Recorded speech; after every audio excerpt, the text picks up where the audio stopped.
जी, अस्सलाम वालेकुम everyone, I am Zainab back with a new video regarding DeepSeek R1। DeepSeek के ऊपर काफ़ी ज़्यादा एक ट्रेंडिंग डिस्कशन चल रही है आजकल इंटरनेट के ऊपर रिगार्डिंग दिस मॉडल, इसके आउटपुट्स के बारे में और जो भी इसने इम्पैक्ट यूएस की मार्केट के अंदर क्रिएट किया, किस तरह मार्केट में एक शिफ्ट ये लेके आया। सो वो सारी इन्फॉर्मेशन, उन सारी चीज़ से आप सब बखूबी आगाह हैं कि क्या-क्या हो रहा है इससे रिलेटेड। बट ये जो वीडियो है ये मैंने जो जिस सोल पर्पस के लिए बनाई है वो ये है कि इसका जो ट्रेनिंग प्रोसेस है उसको समझा जाए कि ये किस तरीके से ट्रेन किया गया था। मैंने ये जो इन्फॉर्मेशन एक्सट्रैक्ट किया है ये बेसिकली इसके रिसर्च पेपर में से किया है, क्योंकि ये मॉडल ओपन सोर्स है। तो जो कंपनी है डीपसीक की, उसने इन्फॉर्मेशन को लाइक इंटरनेट के ऊपर अवेलेबल किया हुआ है। आप इसके रिसर्च पेपर को पढ़ सकते हैं और वो काफ़ी इंटरेस्टिंग रिसर्च पेपर है। लाइक इसमें बहुत कुछ सीखने को आपको मिलेगा अगर आप इसको पढ़ेंगे। So without wasting any time इस वीडियो में आगे चलते हैं और देखते हैं कि इस मॉडल का ट्रेनिंग प्रोसेस क्या था, और इसका थोड़ा बैकग्राउंड भी देखते हैं ट्रेनिंग से पहले वाला, कि किस मॉडल को इम्प्रूव करके R1 तक ये लोग बेसिकली पहुँचे। इसका जो बैकग्राउंड है वो कुछ ऐसा है कि डीपसीक R1 ज़ीरो का जो मॉडल था, जब उसको ट्रेन किया गया, जब उसका रिज़ल्ट निकाले गए, तो उसके अंदर कुछ 2 मेन प्रॉब्लम्स इनको फेस करने को मिली, जिनमें से एक प्रॉब्लम है ये पुअर रीडेबिलिटी वाली और दूसरी है लैंग्वेज मिक्सिंग। पुअर रीडेबिलिटी का क्या मतलब है यहाँ पर, कि एक यूज़र जब इस आंसर को समझने की कोशिश करता था तो उसके लिए दे वर हार्ड टू अंडरस्टैंड, यानी कि एक प्रॉपर एक जो फॉर्मेट था उसके अंदर आंसर नहीं आ रहा था और वो यूज़र के लिए समझना थोड़ा मुश्किल था, और उसके अंदर मार्कडाउन भी मिसिंग था। मार्कडाउन क्या चीज़ होती है? आप में से काफ़ी लोगों ने कोलैब नोटबुक यूज़ की होगी। कोलैब नोटबुक के अंदर जब भी आप कोई हेडिंग वगैरह लिखना चाह रहे होते हैं या कोई भी टेक्सचर इन्फॉर्मेशन लिखना चाह रहे होते हैं, तो कोड का और मार्कडाउन वाला ब्लॉक, ये 2 अलग ब्लॉक होते हैं। तो एक में तो आप कोड लिखते हैं और दूसरे में आप मार्कडाउन लिखते हैं, जिसके अंदर आप हैश यूज़ करते हैं फॉर हेडिंग एंड जिस तरह HTML के टैग्स, आपने अगर लैंग्वेज पढ़ी है, HTML के अंदर डिफरेंट टैग्स होते हैं, इसी तरह मार्कडाउन लैंग्वेज भी होती है, उसके भी कुछ अपने सिंबल्स टैग्स होते हैं जिसको आप यूज़ करके आप एक टेक्स्ट को प्रॉपर स्टाइलिंग दे सकते हैं। जिसके अंदर एक स्टैटिक वाला भी यूज़ होता है। आप इसके ऊपर रिसर्च कर सकते हैं थोड़ा सा, मार्कडाउन क्या होता है। आंसर को वो प्रॉपर मार्कडाउन फॉर्मेट के अंदर नहीं दे रहा था। It was very hard to understand for the user. और दूसरा था लैंग्वेज मिक्सिंग। लैंग्वेज मिक्सिंग का क्या मतलब है यहाँ पर, जिस तरह एक प्रॉम्प्ट यूज़र ने दिया, उसके अंदर अगर एक से ज़्यादा लैंग्वेज इस्तेमाल हो रही थी, तो जो मॉडल था वो लैंग्वेजेस को मिक्स कर रहा था आंसर करते हुए। ये एक और इशू इसके अंदर था, जो कि आगे ये सारे इश्यूज ये लोग सॉल्व करते हैं और एक बहुत ही अच्छे पाइपलाइन डिज़ाइन करके उसको एक सिस्टमेटिक वे में लेके चलते हैं और इन प्रॉब्लम्स को ये लोग एड्रेस करते हैं। इन प्रॉब्लम्स को सॉल्व जब इन लोगों ने किया, तो हमारे पास जो मॉडल निकला वो निकला डीपसीक R1। यानी कि हम R1 ज़ीरो को इम्प्रूव करते हैं तो हमारे पास डीपसीक R1 जो है वो हमारे पास निकल जाता है। Next we are going towards the pipeline. ये जो R1 मॉडल ट्रेनिंग इन्होंने की है, ये बेसिकली एक पाइपलाइन को फॉलो करके हो रही है, जिस पाइपलाइन के 4 स्टेप्स हैं। इनमें से पहला स्टेप है कोल्ड स्टार्ट, दूसरा है rejection, sampling and supervised fine tuning, third है मेरे पास region oriented reinforcement learning, and the fourth one is reinforcement learning for all the scenarios. हम एक एक करके इनके ऊपर बात करेंगे। सबसे पहले बात करते हैं कोल्ड स्टार्ट के बारे में। कोल्ड स्टार्ट का यहाँ पर क्या मतलब है, जो R0 वाला मॉडल था ना, उसके अंदर इन्होंने डायरेक्टरी रीइंफोर्समेंट लर्निंग को अप्लाई कर दिया था। अब ये रीइंफोर्समेंट लर्निंग क्या होता है, ये आगे जाके मैं आपको एक्सप्लेन करूँगी नेक्स्ट स्टेप में। अभी कोल्ड स्टार्ट की बात करते हैं। आपने प्रॉम्प्ट्स की कुछ टाइप पढ़ी होंगी, जिसमें से एक टाइप है 0 शॉट, एक है 1 शॉट, एक है फ्यू शॉट, फिर इसके अंदर एक आती है चेन ऑफ थॉट। इस तरह करके there are different types of prompts. यहाँ पर जब ये कोल्ड स्टार्ट करते हैं मॉडल को, तो ये एक डेटा कलेक्ट करते हैं और उस डेटा को ये कैसे कलेक्ट करते हैं, using few shot prompting with long chain of thought. यानी कि हम मॉडल को कुछ एग्जाम्पल पहले दे देते हैं। फ्यू शॉट का जो कॉन्सेप्ट है पहले उसको देखिए कि फ्यू शॉट में क्या होता है। We give model some examples like जिस तरह मैं अगर उससे पूछ रही हूँ कि मुझे सम करके बताओ 5 + 2 कितना होता है, तो इससे पहले मैं कुछ एग्जांपल्स उसको सम की दे दूँगी, 1 + 2 करके, 3 + 2 करके। तो इसी तरह ताकि उसको पता लग जाए कि किस तरीके से जो है वो आंसर्स मॉडल जनरेट कर रहा है। तो ये होता है फ्यू शॉट। एक होता है लॉन्ग चेन ऑफ थॉट की, जहाँ पर इसने बात की है। तो चेन ऑफ थॉट में क्या होता है, you provide different steps to the model कि भाई स्टेप नंबर 1 में ये होगा, 2 में ये होगा, 3 में ये होना है, 4 में ये होगा। इन पर्टिकुलर स्टेप्स को फॉलो करके आप किसी भी प्रॉब्लम के सोल्यूशन की तरफ जाते हो। तो ये होता है चेन ऑफ थॉट का प्रोसेस। इन दोनों टाइप्स ऑफ प्रॉम्प्ट को इकट्ठे यूज़ करके इन्होंने मॉडल को ये प्रॉम्प्ट्स दिए और इससे जो भी आउटपुट जनरेट हुआ उसको इन्होंने यूज़ किया एक तो। और दूसरा इन्होंने यूज़ किया DeepSeek R10 के आउटपुट, यानी कि जो आउटपुट DeepSeek R10 से आ रहे थे उन आउटपुट्स को भी यूज़ किया इन्होंने। फिर इसके बाद डायरेक्ट प्रॉम्प्टिंग भी इस्तेमाल की, कि जिसमें इन्होंने मॉडल से एक डायरेक्ट आंसर मांग लिया किसी भी चीज़ का कि भाई हमें बताओ कि ये चीज़ क्या क्या होती है। सो फिर यहाँ पर आप देख रहे हैं कि बीच में मैंने लिखा है कि DeepSeek V3 मॉडल, ये क्या चीज़ है। सो ये भी इनका एक मॉडल था जिसको एज अ बेस मॉडल इस्तेमाल करते हैं, ठीक है। इसको इस्तेमाल करके इसके ऊपर ये सारी जो चीज़ें हैं, ये जो डेटा है, इन तरीक़ों से इन्होंने जो कलेक्ट किया है वो इस मॉडल को ये इनपुट के तौर पे दे देंगे, या फिर आप कह सकते हैं इस बेस मॉडल को इस पर ट्रेन करेंगे, फाइन ट्यून करेंगे इन शॉर्ट। तो फाइन ट्यून करने के बाद हमारे पास जो आउटपुट निकला या जो इम्प्रूवमेंट्स आई, एक पहली इम्प्रूवमेंट ये आई कि जो आंसर अब यूज़र को मिलने लग गया था वो एक रीडेबल पैटर्न में आ गया था। अब वो रीडेबल पैटर्न क्या था कि जब आप उससे कुछ पूछ रहे हैं तो एक स्टेप में आपको लाइक जब वो आंसर रिस्पॉन्स आपको दे रहा है तो आंसर के कुछ हिस्से में रीजनिंग पार्ट था, और जो आंसर का लास्ट वाला यानी एंडिंग पॉइंट था वहाँ पर समरी दे दी गई थी यूज़र को, ताकि पता लग जाए कि इसका क्रक्स क्या है, यानी कि प्रॉम्प्ट के साथ जो आंसर जनरेट हुआ उसके बारे उसकी जो समरी है वो क्या है। नेक्स्ट इसके अंदर क्योंकि रीडेबल पैटर्न में ही रिस्पॉन्स समरी आ जाती है, वो मैं कवर कर चुकी हूँ उसमें। और DeepSeek R10 से बेटर परफॉर्मेंस थी इसकी। DeepSeek R10 से बेटर तो होनी ही थी, क्योंकि जाहिर सी बात है हम इसको टारगेट करके चल रहे थे। जो कोल्ड स्टार्ट है वो इसी को टारगेट करके चल रहा था कि किसी तरीके से जो आंसर है वो रीडेबल फॉर्मेट के अंदर आ जाए। और क्योंकि इन सारी चीज़ों को स्टेप बाय स्टेप किया गया है तो इसको आइटरेटिव प्रोसेस बोलते हैं, यानी कि आप मॉडल को एक ही दफ़ा में सारी चीज़ें जो है ना उसको इम्प्रूव नहीं कर सकते एक ही दफ़ा में, आप स्टेप बाय स्टेप चीज़ों को लेके चलते हैं। सो ये हमारे पास था कोल्ड स्टार्ट। अब हम जाएंगे अपने नेक्स्ट प्रोसेस की तरफ, या नेक्स्ट जो हमारी चेन के अंदर स्टेप आता है।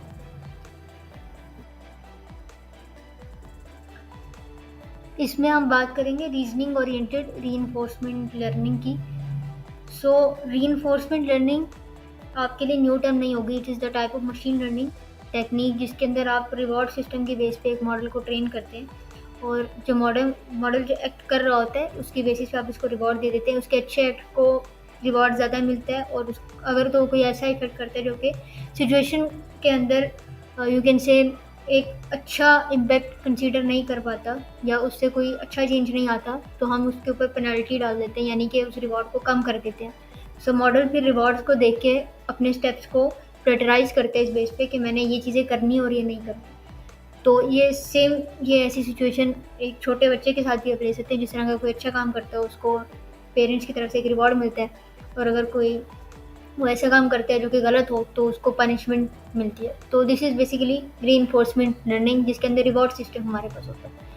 सो इसके अंदर क्या किया गया है इस दफ़ा कि DeepSeek जो V3 मॉडल है उसको अब फाइन ट्यून किया जा रहा है रीइंफोर्समेंट लर्निंग के थ्रू, ठीक है। कि इसमें रिवॉर्ड सिस्टम हमने डाल दिया। वो रिवॉर्ड सिस्टम किससे रिलेटेड डाला है, एक तो रीजनिंग से रिलेटेड डाला है, और दूसरा रिवॉर्ड सिस्टम हमने डाला है इसके अंदर लैंग्वेज के लिहाज से, यानी कि जब मॉडल हमारा अब रिस्पॉन्स क्रिएट करे तो एक तो उसमें रीजनिंग भी अच्छी हो, और दूसरा ये कि जो लैंग्वेज में मिक्सिंग आ रही थी या डिफरेंट लैंग्वेज हम यूज़ कर रहे थे तो वो मिक्स कर रहा था आंसर करते वक्त, एक लैंग्वेज को यूज़ नहीं कर रहा था, दोनों को यूज़ करने लग जाएगा। तो इस चीज़ को हटाने के लिए इसके अंदर ये रिवॉर्ड ऐड किया गया, ठीक है। और इस रिवॉर्ड के अंदर ये चीज़ नोट की गई, या फिर इस रिवॉर्ड में ये किया गया कि जोन सा लैंग्वेज जो था जिसकी रेशो ज़्यादा थी प्रॉम्प्ट के अंदर, तो मॉडल ने उसी के अंदर ही रिस्पॉन्स जनरेट किया। फॉर एग्जांपल अगर तो इंग्लिश और चाइनीज़ लैंग्वेज आपने मिक्स कर दिए, तो जिस लैंग्वेज के वर्ड्स की रेशो ज़्यादा होगी जो प्रॉम्प्ट है उसके अंदर, तो मॉडल उसी को ज़्यादा यूज़ करेगा या उसी में ही आंसर जनरेट करेगा। फिर उसके बाद नीचे एक एक्सपेरिमेंट की बात की गई है, एलिवेशन एक्सपेरिमेंट। ये क्या होता है? ये एक ऐसा एक्सपेरिमेंट है जिसके अंदर आप कुछ फीचर्स को रिमूव कर देते हो इम्पैक्ट देखने का कि उसका मॉडल के ऊपर क्या होता है। सो इसके अंदर ना जब उन्होंने लैंग्वेज वाला रिवॉर्ड निकाल दिया, तो उन्होंने जो रीजनिंग थी उसके अंदर इम्प्रूवमेंट देखा कि जब हम लैंग्वेज वाले रिवॉर्ड को माइनस कर देते हैं या फिर हम उसको निकाल देते हैं, खाली रीजनिंग वाले रिवॉर्ड के ऊपर हम फोकस हो जाते हैं, तो उससे मॉडल की जो रीजनिंग एबिलिटी है वो ज़्यादा हो जाती है। अब ऐसा क्यों हुआ? ऐसे इस वजह से हुआ कि जाहिर सी बात है, अगर आप 2 रिवॉर्ड्स ऐड कर रहे हो इसके अंदर, तो मॉडल जो लैंग्वेज वाला था ना उसके अंदर उसके ऊपर तवज्जो वो ज़्यादा दे रहा था, जिसकी वजह से रीजनिंग में वो थोड़ा सा लैग कर रहा था। तो अब ये कहने को तो एक्यूरेसी ड्रॉप था, लेकिन क्योंकि हमारा फोकस यूज़र की रीडेबिलिटी को भी इम्प्रूव करना था जो रिस्पॉन्स जनरेट हो रहा है उसमें, तो इस वजह से उन्होंने जो फाइनल रिवॉर्ड बनाया उसके अंदर उन्होंने लैंग्वेज और जो भी रीजनिंग वाला था उन दोनों को इकट्ठा करके बनाया और दोनों को इसमें इम्पोर्टेंस दी और दोनों को ऐड किया। Although there was a accuracy drop, but वो एक्यूरेसी ड्रॉप जो लैंग्वेज के अंदर कंसिस्टेंसी आ रही थी उसके लिए वो ज़्यादा इम्पॉर्टेंट था। तो इस वजह से अगर तो लैंग्वेज वाले रिवॉर्ड को हटा देते तो मॉडल उनका रिस्पॉन्स सही से जनरेट नहीं कर, रिस्पॉन्स बेसिक रीजनिंग में सही वो जनरेट कर देता, लेकिन फिर वो लैंग्वेज मिक्सिंग हो जाती है उसके अंदर। सो ये हमारा था reasoning oriented reinforced learning. And अब हम चलते हैं अपने नेक्स्ट स्टेप की तरफ। सो ये जो थर्ड स्टेप है इसके अंदर rejection sampling and supervise fine tuning यानी एसएफटी इसको यूज़ किया गया है। तो रिजेक्शन सैम्पलिंग में क्या है कि जो पिछला मॉडल हमने जो भी स्टेप के अंदर जो हमारा सेकंड स्टेप था उसमें जो मॉडल हमारे पास अभी जो आई थी उसकी जो भी आउटपुट आई थी मॉडल की, या जिस स्टेट के ऊपर वो कन्वर्ज कर गया था जिस पे फर्दर ट्रेनिंग करने पे अब उसके ऊपर कोई इफेक्ट नहीं हो रहा था, उस चेक पॉइंट को हम आगे लेके चले हैं और उसमें से हमने अब यहाँ से डेटा कलेक्ट किया, लाइक उसके रिस्पॉन्सेज हमने कलेक्ट किए हैं जिसके अंदर से 600,000 रिस्पॉन्सेज हमारे पास रीजनिंग डेटा के थे और 200,000 रिस्पॉन्सेज नॉन रीजनिंग डेटा के। तो इसमें सुपरवाइज जो फाइन ट्यूनिंग हुई है इसके अंदर ऑब्वियसली प्रॉम्प्ट था और प्रॉम्प्ट का आंसर दोनों चीज़ें गिवन थी। सुपरवाइज लर्निंग का यही मतलब होता है कि आपके पास डेटा तो गिवन है, उसका साथ में जो भी है आंसर भी आपको या लेवल है वो भी आपको पता है। तो इनपुट और आउटपुट दोनों चीज़ें आपको पता होती हैं सुपरवाइज में। तो इसमें भी जो भी डेटा हमने रीजनिंग के लिए कलेक्ट किया था वो उसी चेक पॉइंट में से कलेक्ट किया और उसमें से जो रिजेक्ट हमने चीज़ें की हैं जिसको रिजेक्शन सैम्पलिंग कह रहे हैं, उसमें वो चीज़ें जो कि रिस्पॉन्सेज जो ठीक नहीं थे, जो इनएक्यूरेट से थे, उनको फिर रिसर्चर्स ने उसमें से माइनस कर दिया और फिर सारे डेटा को कलेक्ट करके डीपसीक के जो V3 मॉडल है दोबारा उसके ऊपर फाइन ट्यून किया और उसमें जो भी हमारे पास कैपेबिलिटीज़, हमारे पास राइटिंग, रोल प्लेइंग और जितने भी जनरल पर्पस टास्क थे जो कि नॉन रीजनिंग से स्पेसिफिकली रिलेटेड थे, उनके ऊपर मॉडल की एफिशिएंसी को या एक्यूरेसी को मज़ीद बेहतर हमने किया इस स्टेप के अंदर। और यहाँ पर ये जो नॉन रीजनिंग वाला प्रोसेस है इसके अंदर जो भी जनरल पर्पस टास्क आपके पास रिलेटेड चीज़ें जो भी आ रही हैं उसके अंदर कुछ चीज़ें ऐसी थी जिनके ऊपर कोई बहुत ज़्यादा लॉन्ग कंटेक्चुअल इन्फॉर्मेशन देने की ज़रूरत नहीं थी, तो वहाँ पर मॉडल को रोक दिया गया था कि जो COT है वहाँ पर अप्लाई ना की जाए, यानी कि जो हेलो या हाय इस किस्म के मैसेजेस हैं इनके अंदर मॉडल को डिटेल स्टेप्स की ज़रूरत नहीं है, क्योंकि हम इसमें स्टेप नंबर 1, स्टेप नंबर 2 या स्टेप नंबर 3 मॉडल क्या रिस्पॉन्स जनरेट करते हुए करेगा। जिस तरह एक हमारे पास कोई भी है 3+2 जो है इसको हमने अगर मतलब एडिशन का है ना, इसको अगर हमने करना है तो इसमें समझ में आती है कि स्टेप 1 2 3 4 इस तरह करके कर रहा होगा, लेकिन इस तरह के जो सिंपल जो कि बिल्कुल ही सिंपल क्वेरीज है उसमें इतनी ज़्यादा कॉन्टेक्स्ट पे जाने की ज़रूरत नहीं है बहुत ज़्यादा कि इसमें ये ऐसे होगा या ऐसे होगा। सो ये हमारे पास था स्टेप नंबर 3। अब हम अपने लास्ट स्टेप की तरफ जाएंगे। सो हमारा जो लास्ट स्टेप है वो आता है reinforcement learning for all the scenarios, यानी इसके अंदर इसमें रीजनिंग भी टारगेट की गई है, इसके अंदर मॉडल कितना हेल्पफुल है, कितना लाइक हार्मलेस है, ये सारी चीज़ें मतलब सारे सिनेरियोज के लिए। अब इसको फाइनली हम जो है जो बेस मॉडल है इसको इन पे भी फाइन ट्यून करने जा रहे हैं। तो इसके अंदर जो कुछ रिवॉर्ड्स यूज़ हुए हैं, इसमें से एक रिवॉर्ड को यहाँ पर जिक्र किया गया है, rule based reward. Rule based reward क्या चीज़ है, यानी कि जब भी कोई मैथमेटिकल या लॉजिकल रिलेटेड क्वेश्चन होता है या कोई भी अलजेब्रिक जो कोई भी इक्वेशन होगी, जिस तरह फॉर सपोज 2x + 3x = 10, अब इस तरह की इक्वेशन है उसमें जो x की वैल्यू वो एक ही आएगी, ऐसा ही है। तो ये अलजेब्रा का सिंपल जो है, आप इसके अंदर सॉल्व जब करेंगे तो एक ही वैल्यू आएगी, तो उसको आप मॉडल के साथ कंपेयर करके इजीली बता सकते हैं रूल बेस करके इसको कि भाई ये सही है या गलत रिस्पॉन्स है। तो इस तरह की लर्निंग को या इस तरह के जो भी रिवॉर्ड सिस्टम है, इसमें हम इसको बोलते हैं रूल बेस्ड रिवॉर्ड, जिसमें सर्टेन रूल्स चेक करते हैं कि ये अप्लाई हो रहे हैं, फाइनल आउटपुट सेम आ रही है, ठीक है, then it's good to go. फिर उसके बाद human preference based reward models भी इसमें यूज़ किए गए हैं फॉर जनरल टास्क। अब human preference based reward model का क्या मतलब है कि वो मॉडल को रिवॉर्ड उन सॉल्यूशंस पे किया गया है या उन रिस्पॉन्सेज पे किया गया है जो कि ह्यूमन की प्रायोरिटी में ज़्यादा चीज़ें जो इम्पॉर्टेंट ज़्यादा हैं। जिस तरह इनमें से एक होता है कि रिस्पॉन्स हेल्पफुल होना चाहिए, वो हार्मलेस होना चाहिए। इसमें बेसिकली इन दो कैरेक्टरिस्टिक्स को ज़्यादा फोकस किया गया है, ह्यूमन फोकस बना के। तो इसमें जो रिवॉर्ड सिस्टम यूज़ हुआ है हमारे पास, एक तो हार्मलेसनेस को वो देख रहा है कि आपका मॉडल जो है वो हार्मलेस रिस्पॉन्स जनरेट तो ना नहीं कर रहा। अगर वो कर रहा है तो वो उसको वैसे पेनल्टी डाल देते हैं, अगर वो नहीं कर रहा तो उसको +1 या कोई भी रिवॉर्ड सिस्टम जो उन्होंने पीछे लगा रखा है वो उसके अंदर उसको रिवॉर्ड कर देगा। और कितना आपका मॉडल हेल्पफुल है वो आखिर में समराइज अच्छे तरीके से कर रहा है, चीज़ों को समरी बता रहा है एट दी एंड। ये हमने पहले स्टेप में भी पढ़ा था कोल्ड स्टार्ट में, जिसमें मॉडल को हमने कहा था कि हमें समरीज भी बना के दो। तो उसके अंदर अब ये इन सारे प्रोसेसेस को इस्तेमाल करके ये फाइनल स्टेप के अंदर इसको फाइन ट्यून किया इन्होंने।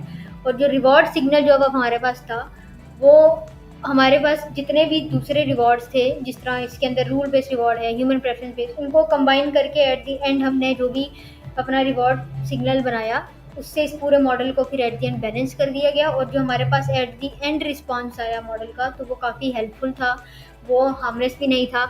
अब हार्मलेस का मतलब क्या है, मॉडल वहाँ से होकर आपको ऑब्वियसली कोई फिजिकली तो आपको हार्म नहीं कर सकता, लेकिन अगर फॉर एग्जाम्पल कोई ऐसा बंदा आता है जो कि किसी मेंटल ट्रॉमा या किसी इमोशनल ट्रॉमा में से गुजर रहा है और वो आके मॉडल के पास आ जाता है और उसको उसके ऊपर किसी भी किस्म का कोई भी ऐसा प्रॉम्प्ट कर देता है जो जिसका जो आंसर है वो एक नेगेटिव आंसर हो सकता है, तो वो उसको क्या करेगा, वो उसको डिस्कार्ड कर देगा, वो उसको किसी भी किस्म की इस तरह की इन्फॉर्मेशन नहीं देगा। ये चैट जीपीटी का मॉडल है, उसमें भी आपने देखा होगा, उसमें भी अगर आप इस तरह की कोई भी प्रॉम्प्ट करते हैं तो वो आपको नहीं आंसर करता। सो this was the final step for this great mighty model R1। सो ये इस तरीके से ट्रेन हुआ, इसमें क्या क्या प्रोसेसेस लगे, 4 स्टेप से मैंने आपको बता दिए हैं। And I hope so the video was quite helpful for everyone. So this was all from my side, thank you and अल्लाह हाफिज़।